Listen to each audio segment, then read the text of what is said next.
Back at Hidden Valley in Darwin, it's race 1 of Touring Car Masters. Looking here at Jason Gomersall in the iSeek SLR 5000 Torana. We're setting off on lap 6, so nearly halfway in this opener for the old school category of Aussie Motorsport today.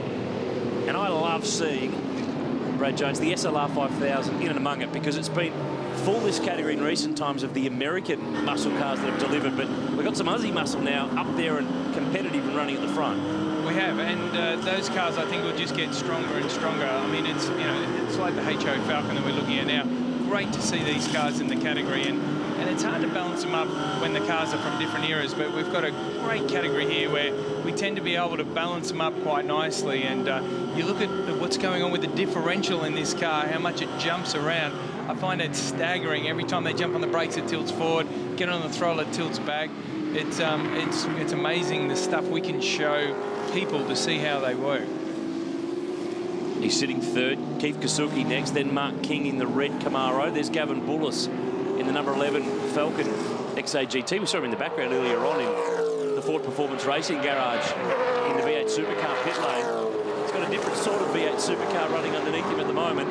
A former TCM champion from a few years back. Andrew Badicki, 7th. Not what we're accustomed to seeing from him. He's been strong here. He won the round in 2011 and 2 of the 3 races. And you see then when he's coming down the straight, he veered off out into the pit lane. He's trying every trick he knows to use up a little bit of extra space or extra road to get the most out of that car so he can catch up. So I'd say he's a bit of an unhappy camper. You look at the body language of the car, it's bouncing off the road. I thought I saw this in the background. This is a problem. This is a unique Darwin thing where, because things are so dry, it just takes one car and it's hot exhaust going off the road. Gary Treloar in the repair Charger, or a flame, or a smallish barbecue. How do you like your hamburgers? Well, yeah, well done. And that's all it takes. We've had safety car periods before simply because of that reason. Yeah, to put the fire out. So hopefully, that's one of the reasons why they keep the grass so low. So hopefully it's not going to be too much of an issue and we won't see safety car because we've only got 5 laps to go and some of this racing is not too bad. Badicki here in P7 on the back of Gavin Bullis, and this Camaro won the last round in Perth but didn't win a race to do it, which is the win that you have when you don't win, which is a little strange, isn't it? It could be a little bit strange. You see he's got a pretty nasty dent there on the left front of his car, so he's obviously had a bit of contact this weekend, but he's in his stride at the moment and he's coming at them pretty quickly now. Down the inside, turn 1 will get that move done, but John Bow out in front, stretching the margin, 5.6 seconds in that Dunlop Super Dealer Mustang. Greg Crick still P2 in that Charger. Here's Amanda Sparks in the Porsche, 16th overall, and he's got back past a few of them, but it's a long road ahead. Let's have a look at the footwell here. The heel and toe. This is turn 1. Wait. Foot down now, 100% throttle. Just watch him ease back out of the throttle just before he changes gears there. Oh, sorry.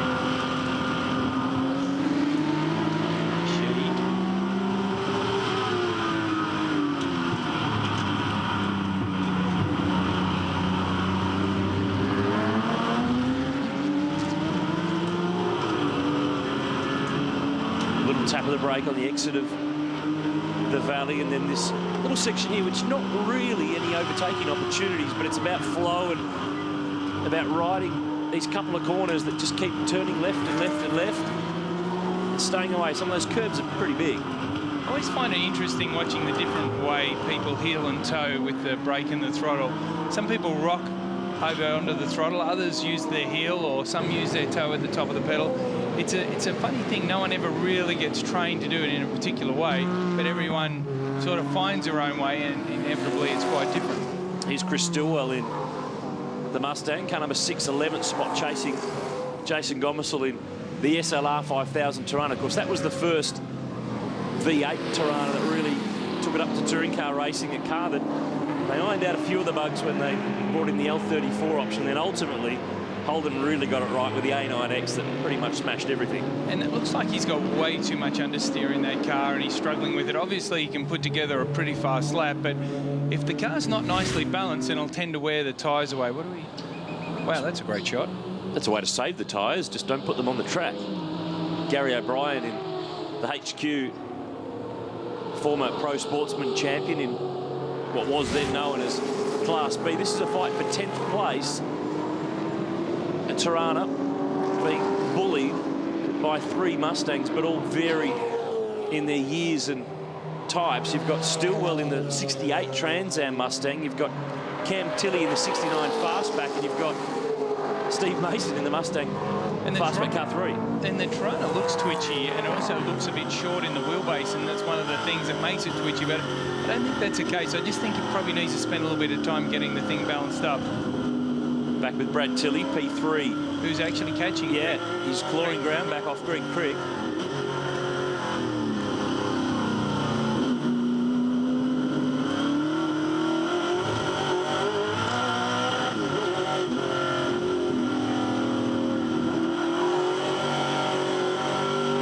Some of the wheel work he's doing, I always find interesting. You hear the thing rev up when he gets off the corner, he drops the wheel off the dirt, but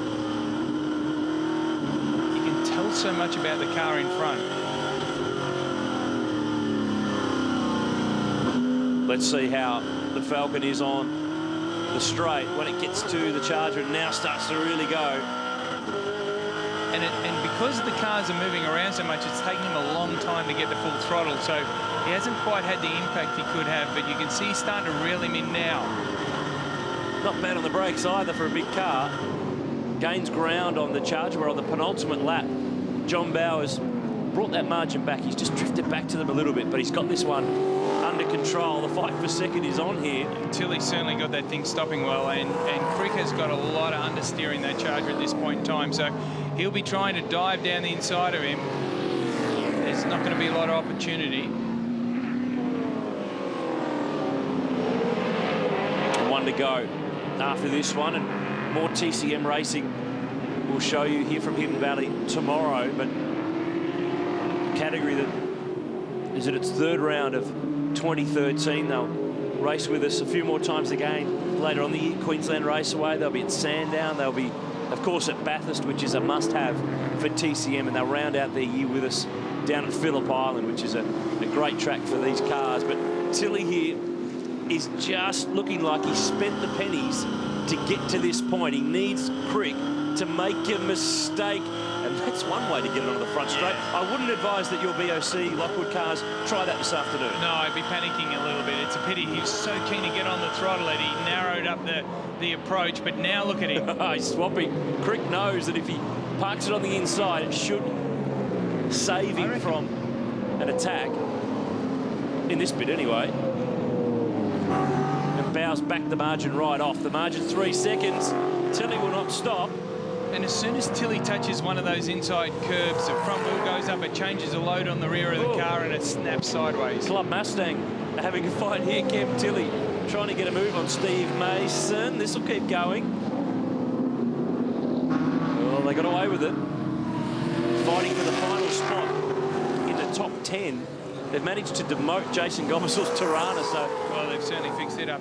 What do you call a group of Mustangs? Is it a horde? Is it a flock? What is it?